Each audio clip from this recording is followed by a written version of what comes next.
और ये क्या है, फिर आपको बोला है क्या, show that S Q parallel RP, S Q parallel. पता है दो लाइन देखो, एस क्यू और आरपी आपको दिख रही, ये आरपी इधर है और एस क्यू इधर है, इनको पैरेलल शो करो। पैरेलल कब शो होता है, पैरेलल शो करने की 4-5 टेक्निक बताएगी। जब भी पैरेलल शो करना हो तो मैंने लिख के भी दिया नोट्स में कि ये 5 टेक्निक अप्लाई करना। एक थी बीपीटी, अगर ये रेशियो सेम हो गए तो लाइंस क्या होती है, पैरेलल कन्वर्स ऑफ बीपीटी। इसमें कोई है क्या ऐसा, अगर मैं इनको कनेक्ट भी कर लूं तो बताओ कोई ट्रायंगल बन रहा है क्या, क्योंकि ये बीपीटी ट्रायंगल में लगता है, ऐसा कोई है क्या ट्रायंगल में बन रहा नहीं, तो बीपीटी तो यहाँ पे नहीं लगेगा, कन्वर्स ऑफ बीपीटी। फिर उसके बाद क्या था, 3 लाइन पैरेलल के रेशियो है क्या, वो भी नहीं है। उसके बाद पैरेलल का हो सकता है, एक ही लाइन पर अगर परपेंडिकुलर होंगे, एक ही लाइन पर क्या होंगे, ये सभी आपस में पैरेलल रहते, लिखना पड़ता है परपेंडिकुलर ऑन द सेम। उसके बाद पैरेलल बताने की टेक्निक क्या है, उसके बाद है करस्पॉन्डिंग एंगल टेस्ट। अगर करस्पॉन्डिंग एंगल इक्वल होगी, अगर ए और बी करस्पॉन्डिंग एंगल कैसे है, इक्वल अगर है तो लिखना लाइंस कैसी है, करस्पॉन्डिंग एंगल टेस्ट। अगर अल्टरनेट एंगल इक्वल होंगे, कौन से एंगल है, अल्टरनेट, उधर एक उधर एक चलो है ना, तो अल्टरनेट एंगल इक्वल होंगे तो भी क्या होगा, लाइंस पैरेलल। रीजन लिखते अल्टरनेट एंगल टेस्ट। और अगर इंटीरियर एंगल इक्वल नहीं, इंटीरियर एंगल सप्लीमेंट्री होंगे यानी 180 होंगे तो lines parallel. Interior angle test यानी ए प्लस बी कितना आना चाहिए, करस्पॉन्डिंग एंगल पहचानते ना, एक पैरेलल लाइन के बाहर रहता है, एक पैरेलल लाइन और ये दूसरी पैरेलल लाइन, एक इस पैरेलल बस एक बाहर रहता है करस्पॉन्डिंग एंगल, ये अल्टरनेट, एक इधर एक और इंटीरियर यानी इंटीरियर अंदर, दोनों अंदर वाले, तो इंटीरियर की टोटल 180 तो भी लाइंस पैरेलल। तो इसमें बीपीटी नहीं था और कौन सा नहीं था, 3 पैरेलल लाइंस नहीं, और perpendiculars on the same line वो भी नहीं। तो फिर क्या है, ये 3 टेस्ट, या तो करस्पॉन्डिंग एंगल इक्वल बताओ, या अल्टरनेट इक्वल बताओ, या इंटीरियर सप्लीमेंट्री बताओ। इस फिगर में अल्टरनेट एंगल कौन से, इसको अगर ऐसा बढ़ाया ना उन्होंने, ऐसा ही बढ़ाया ना, बताओ कौन से, ये 2 लाइन पैरेलल है नहीं, बता नहीं, इनको बोलते हैं अल्टरनेट एंगल, करस्पॉन्डिंग एंगल। एक बाहर वाला आर और एक ये इसका और ये इसका, ये भी करस्पॉन्डिंग एंगल, यानी ये वाला आर और ये वाला यस इक्वल बताओ, या फिर ये पी और ये क्यू इक्वल बताओ। अगर इतना भी बताया ना तो ये 2 कौन से एंगल है, करस्पॉन्डिंग। अगर वो इक्वल बता दिए तुमने तो हो जाएगा। या तो दूसरी टेक्निक, या तो अल्टरनेट एंगल तुम इक्वल बताओ। अल्टरनेट एंगल यहाँ पे है क्या, अल्टरनेट एंगल नहीं है। अल्टरनेट एंगल क्या होता है, ये जो ट्रांसवर्सल है ना, ये लाइन है पैरेलल, ये ट्रांसवर्सल, एक ट्रांसवर्सल के उधर रहता है इधर, एक उधर वाले है लेकिन इधर वाले है ही नहीं। अब ये ट्रांसवर्सल के इधर वाले एंगल लेकिन उधर वाले नहीं है, तो अल्टरनेट एंगल नहीं है। अगर बताओ ये ऐसी लाइन होती ना आगे बढ़ी हुई, तो ये और ये इसको बोलते हैं अल्टरनेट एंगल।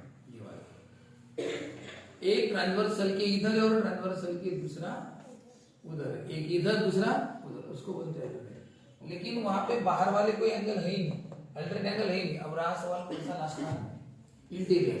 इंटीरियर की टोटल कितनी चाहिए, 180, यानी कौन सी इंटीरियर, आर और एस, ये इनकी टोटल 180 बताओ। यानी ये जो आर है अंदर वाला आर और यस इसकी टोटल 180 बताओ।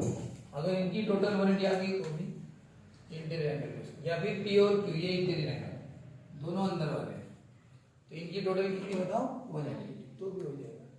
तो 180 बता सकते हैं इंटीरियर एंगल। अब कैसे, क्योंकि 180 अपने क्लियर अपने सामने दिख रहा है ना, ये अगर आप कनेक्ट कर दो तो ये इसका नाम दे दो, तो बताओ ये क्या है, क्या बन गया, ये साइक्लिक, यानी ड्रॉ सेगमेंट, ड्रॉ किया अब आप पहले सर्कल में बताओ क्वाड्रिलेटरल PRMN क्या है? PRMN इज साइक्लिक क्वाड्रिलेटरल है ना? 4 पॉइंट सर्कल पर है ना? तो सर्कल पर बताओ अपोजिट एंगल की टोटल कितनी होगी? तो बताओ एंगल आर और एंगल एन की टोटल कितनी? क्या? By cyclic quadrilateral number 1 R और एन की टोटल इक्वल है। बताओ ये भी तो साइक्लिक क्वाड्रिलेटरल है। क्वाड्रिलेटरल कौन सा? MNQS MN is also cyclic. तो बताओ साइक्लिक क्वाड्रिलेटरल का कांसेप्ट है कौन सा? कि ये इसमें भी टोटल वैरायटी होगी किसकी? यस और एन की। लेकिन आपको यहाँ पे वो टोटल वैरायटी वाला अपना साइक्लिक क्वाड्रिलेटरल थ्योरम यहाँ पे अप्लाई नहीं करना। यहाँ पे अप्लाई करना साइक्लिक क्वाड्रिलेटरल आर और एन की टोटल वैरायटी, यहाँ पे नहीं। यहाँ पे अप्लाई करना एक्सटीरियर एंगल। पता साइक्लिक क्वाड्रिलेटरल का ये एक्सटीरियर एंगल है, ये अच्छी तरह से देखो ये क्या है? साइक्लिक। और इधर बाहर वाले को क्या बोलते हैं? एक्सटीरियर। बस एक्सटीरियर एंगल किससे इक्वल रहता है? Remote interior. तो बताओ ये एन एक्सटीरियर है बाहर और अंदर कौन है?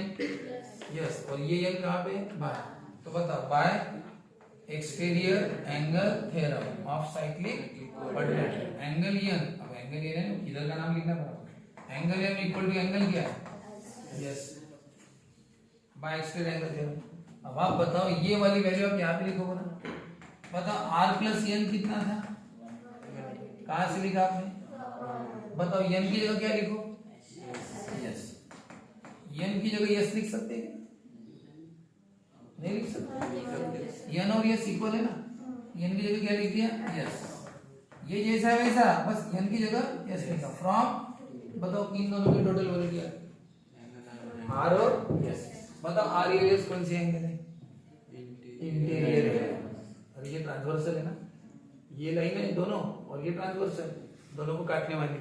तो दोनों अंदर वाले एंगल को क्या बोलते हैं? इंटीरियर। तो बताओ इंटीरियर एंगल कितने आ रहे हैं? 180। इंटीरियर एंगल 180 तो क्या बोलते हैं? देयरफॉर क्या सेगमेंट PR पैरेलल सेगमेंट कौन सी टेस्ट? Bye interior angle. कैसे बताया इन्होंने? क्या क्या पहले बताया? इन्होंने पहले आर और एन की टोटल वैल्यू बताई। आर और एन की टोटल क्यों? Cyclic quadrilateral theorem. फिर उसके बाद एन और एस को क्या बताया? इक्वल। कैसे क्या? एन और एस को इक्वल कैसे? ये साइक्लिक क्वाड्रिलेटरल बताया। और एन कौन सा हो गया? एक्सटीरियर। एक्सटीरियर एंगल इंटीरियर से क्या रहता है? अंदर वाले से इक्वल। तो एन इक्वल टू एस बताया। अब फिर क्या क्या? आर और एन की टोटल कितनी है? 180। तो एन की जगह एस को लिख दिया क्योंकि आर एन और एस इक्वल है। एन की जगह एस लिख दिया तो आर और एस की टोटल कितनी होगी? 180। अब आर और एस की टोटल 180 बताओ ये दोनों कौन से एंगल? ये इंटीरियर। इंटीरियर एंगल अगर 180 रहे तो क्या होता है? Lines interior angle test. वहां भी दिया भी, देखो क्या क्या दिया। जॉइंट सेगमेंट है मैन। बताओ RMNP क्या है? Is cyclic quadrilateral. फिर MRP और MNQ बताओ क्या है? ये MRP और MNQ इक्वल, यानी उन्होंने इधर वाले इक्वल बताया। कौन सी इक्वल बताया? आर किससे इक्वल बताया? एन से। कौन से एन से? बाहर वाले एन से। ठीक है, एक्सटीरियर एंगल। फिर M N S Q is है साइक्लिक। तो एन और एस की टोटल कितनी? 180। और एन की जगह क्या लिख दिया? आर। टोटल 180। समझे क्या उन्होंने क्या किया? तो उन्होंने किसको इक्वल बताया? आर और एन को क्या बताया?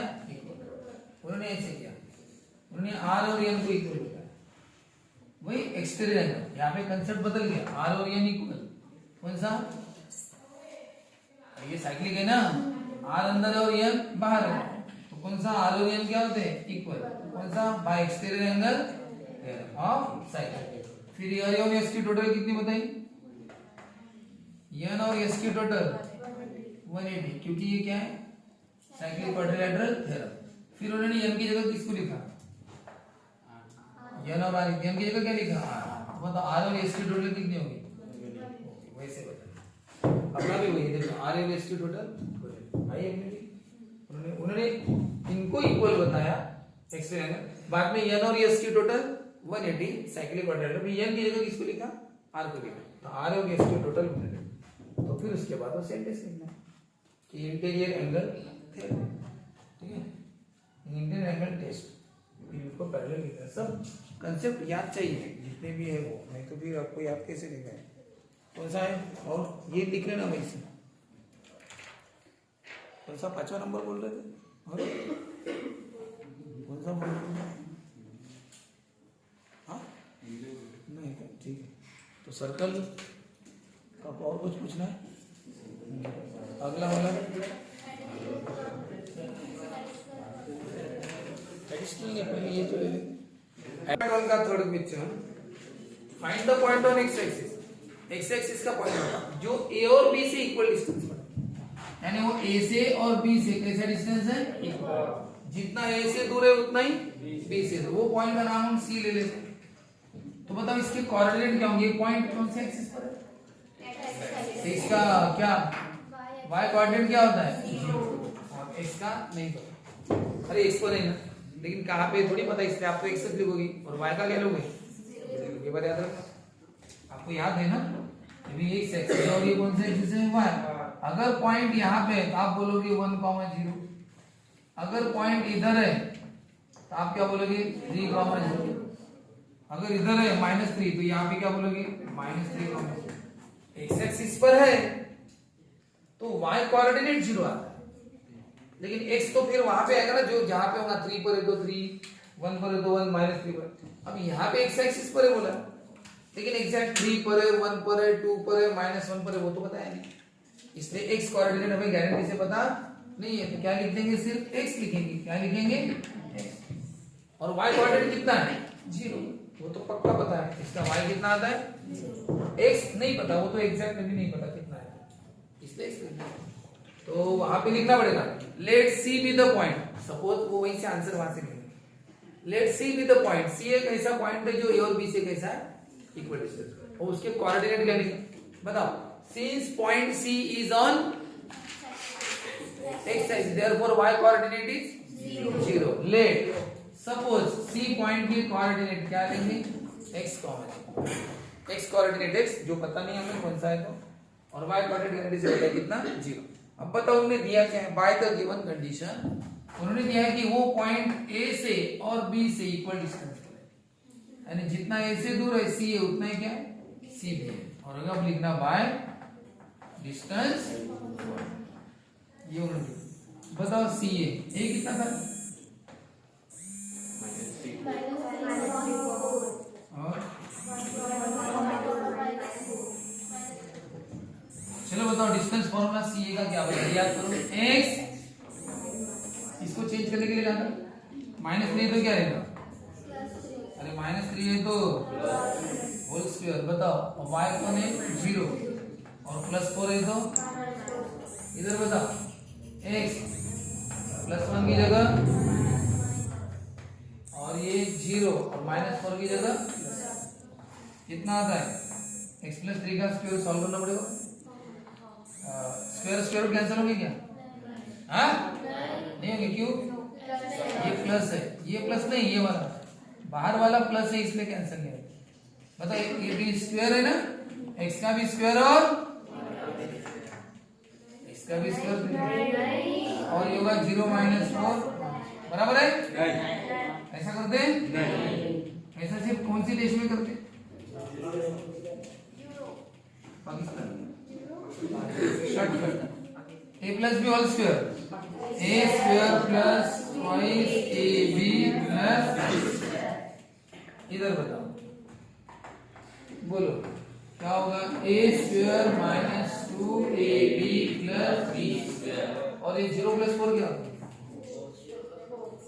हाँ 4 का बोलो कितना आएगा, क्या है रे वो x 2x 3 6x 3² 4² इधर बताओ x² - 2x 1² 4² अब क्या करें, टेकिंग स्क्वायर की स्क्वायर, ई स्क्वायर की square, taking E square, taking square, taking ई क्यों बोलते समझ नहीं आता। हाँ बोलो, स्क्वायर किया तो क्या हो जाएगा, अरे स्क्वायर किया तो स्क्वायर रूट, हाँ अंतर क्या बचा फिर बताओ, x प्लस 20, ये x square minus 2x plus, अरे स्क्वायर किया तो स्क्वायर रूट उड़ गया ना, ये अंदर वाले तो जैसे वैसे, कहाँ सर आपने जैसे वैसे लिखा, आपने तो 9 और 16 लिखा ही नहीं, लेकिन सब बच्चे समझदार हैं, मुझे पता है। अब ये स्क्वायर स्क्वायर आपने हाँ बोल दिया आंसर, सोचा ही कुछ नहीं, x स्क्वायर घटता है क्या, अरे x स्क्वायर और माइनस x स्क्वायर घटता है, लेकिन x स्क्वायर तो क्या होता है, 2x स्क्वायर होता है, क्या होता है, दोनों साइड के इक्वल टर्म्स क्या होते हैं, दोनों साइड के इक्वल टर्म क्या होते हैं,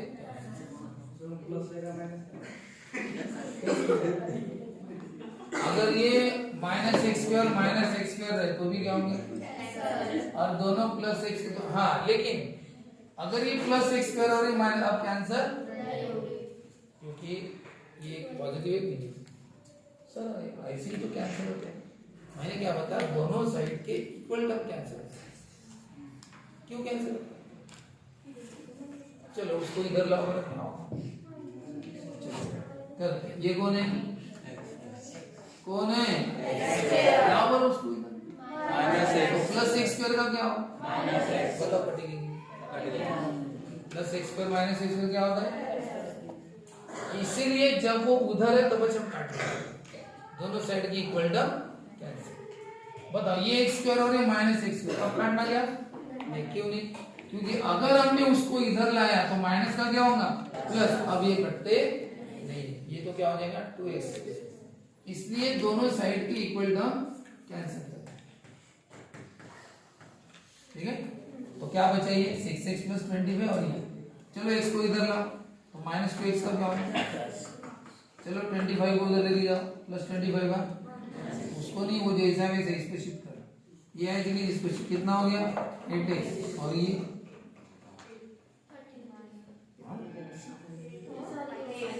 x की वैल्यू कितनी है, माइनस, हो गई। अब बताओ पॉइंट सी के कोऑर्डिनेट क्या है, x की कितनी है, अरे c कितना लिया था, x, 0, x कितना है, इसका मतलब वो पॉइंट कौन सा है, यानी x एक्सिस पर वो कौन सा पॉइंट है, -1, यहाँ पे रहता पता है ना, यहाँ पे वो पॉइंट है -1, ये वाला पॉइंट है जो a और b से कैसा है, इक्वल, और वो आपको पता नहीं था, इसलिए आपने यहाँ पे x बोला, x, वही से देख के करना है, हाँ? 9 बजे क्या है, बोलो क्या डिस्टेंस फॉर्मूला, ए बी, ए और बी पता है ना, ए कितना है, बोलो 1, बी 1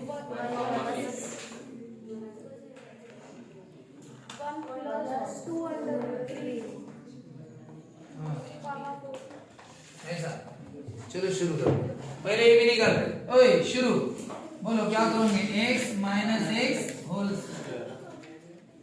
और फिर ये बोनस था ना, अब क्या करेंगे, y माइनस y, ये होगा 0 का स्क्वायर, ये होगा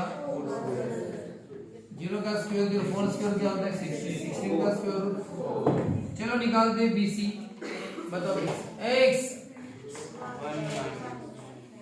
वही ना, उससे माइनस करो ज्यादा अच्छा रहेगा, उससे इसको माइनस करो, +1 का, और y माइनस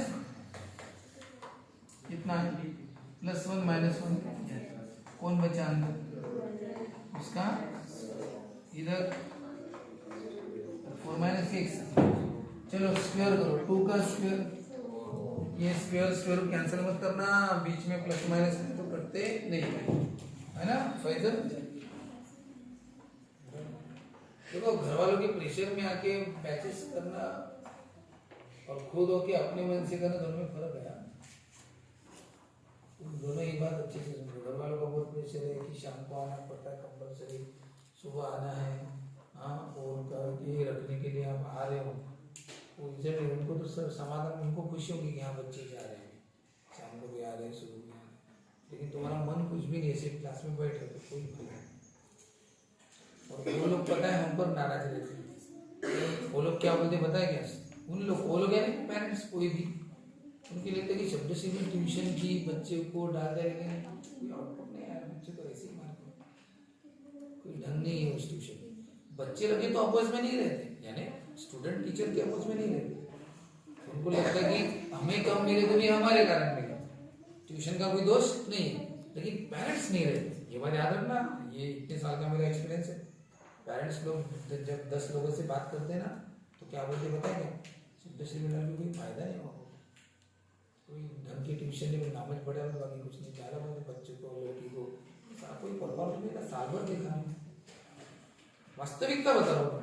और फिर उसके बाद 11वीं 12वीं में अलग डालेंगे, अब वो बोलता है 10 जनों को मैं 11वीं 12वीं में अलग डालूंगा या उधर नागपुर में, होता क्या पता है क्या, वो 10 लोगों को बता देता है, तो 10 लोगों के दिमाग में इंप्रेशन चला जाता है कि ये ढंग की ट्यूशन नहीं है, तो वो अपने बच्चों को फिर अलग अलग डालते थे, और ये खुद अपने बच्चों को किस में डालते हैं बाद में, वापस शब्द में। क्यों, ये तो आपस में था, तो क्यों डालते पता है क्या, घर में जब एडमिशन की बारी आती है, ये बच्चा किसके फेवर का रहता है, शब्दश्री का। घर वाले बोलते पिताजी या मम्मी शब्दश्री में जाना मतलब 11वीं उधर रहना, ये क्या बोलता है, नहीं मैं जाऊंगा तो शब्दश्री में जाऊंगा। फिर वहां पे पेरेंट्स झुक जाते, चलो भाई ये इतना बोल रहा है, वही परीक्षा मर गई, ठीक है, वो यहाँ पे आता है, वो तो यहाँ आ जाता है, लेकिन तब तक पेरेंट्स कितने जगह बदनामी कर चुके रहते हैं, इतने जगह, और वो इतनी सारी एडमिशन जो शब्दश्री में आनी थी वो नहीं आती। उनका लड़का भले ही लड़की आ जाती है, लेकिन 10 जन को ये कर देते हो, अपने बच्चे को फिर वो यहीं पे डाल देते हैं, लेकिन तब तक इतना पॉइजन फैला चुके रहते हैं। तो इस कहने का मतलब ऐसा है कि, और ये बात सच्चाई भी है, हम किस किस को सेटिस्फाई करें, नहीं कर सकते ना, ठीक है ना। पेरेंट्स लोगों को भी अपनी बातें समझते हैं, इस तरह से स्ट्रिक्टली करना चाहिए, नहीं करना बच्चों को ऐसा। अब जितना भी करना था उतना तो साल भर आप लोगों ने किया है, उसके बाद अब आप लोगों के पेपर लिए, स्टार्टिंग में एडमिशन के समय आपको बताया था क्या कि हिंदी का पेपर लेंगे, मराठी का एडमिशन के समय बताते नहीं हम ऐसा कि टेस्ट सीरीज बताते, लेकिन हिंदी मराठी भी लेंगे, मैक्सिमम जनों को नहीं बताता, एडमिशन नहीं बताया जाता, लेकिन लिए ना आपके पेपर, और उसके क्या पैसे लिए, क्या पैसे लिए किसी ने नहीं ना, मैडम लिए तो नहीं ना, तो 10 रुपये निकाल 11 ऐसा किया क्या, समझ रहे ना, खुद ओके करते हैं, लेकिन आपसे थोड़ी किसमें, हाँ बात समझ में आ रही है, हाँ, तो आप दोनों नहीं, ये सबके लिए, मन मार के आने में कोई मतलब नहीं, दिल से पढ़ाई करो तो रिजल्ट है, ठीक है ना। तो बताओ स्क्वायर स्क्वायर रूट कैंसिल मत करना, क्योंकि प्लस, बताओ स्क्वायर क्या होता है, 2 का स्क्वायर और रूट 3 का स्क्वायर, देखो यहाँ पे दोनों का 2 का स्क्वायर 4 होगा और 3 का स्क्वायर 3 होगा, बताओ -2 का स्क्वायर,